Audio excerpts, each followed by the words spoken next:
Patuloy na sinusubaybayan ng mga manonood ang Rocha na umiiris sa All TV A to Z, Kapamilya Channel at online kung saan nakamit nito ang panibagong online viewership record kasama ng pagbubukas nito ng bagong yugto kasama ang mga bagong karakter.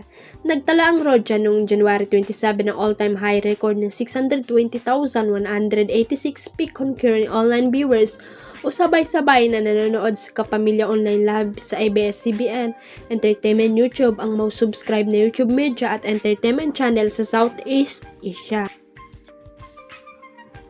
Pasabog nga ang dala ng bagong yugto thriller na inilabas ng ABS-CBN kamakailan lang, kung saan tampok ang mga buwis-buhay na pagsubok na kailangan lampasan ni Liam o Donnie Pangilinan at Olsen o Kyle Echari, lalo pa at nadagdagan ng alyansa ang mga hostage taker at ngayon biyag ng kanilang mga biktima sa isang ospital.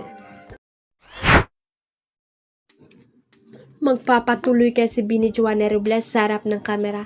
May cameo role kasi ang isa sa miyembro ng Bini sa 3-minute short film ng Pure Gold Sari-Sari Stories na may titulong The Witness.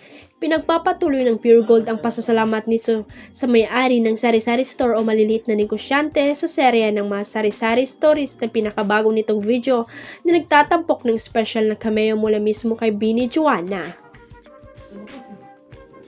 Ang The Witness ay isang maikling pelikula ng kwentong pag-ibig, coming of age at ang pagyabong ng pagmamahal sa pagdaang mga taon na inubog ng pagmamahal at pananatili na natunghayan ng tahimik na presensya ng may-ari ng Sari-Sari Store. Dagdag sa ganda at koneksyon sa naratibo ang cameo ni Joanna at binibigyang diin nito ang mensahe ng pelikula, pasasalamat sa may-ari ng mga maliliit na negosyo sa bansa. Sinang-ayunan din ni Joanna ang kampanya ng mga Sari-Sari Store sa araw-araw nating pamumuhay. Importante na hindi mawalang Sari-Sari Store bukod sa pagiging very Pinoy. Ito pa rin ang pinaka-accessible sa maraming komunidad. Iba pa rin yung may mapupuntahan kang malapit sa'yo. Huwag kalimutang i-click ang subscribe button at i-ring ang notification bell para sa latest at legit chika updates.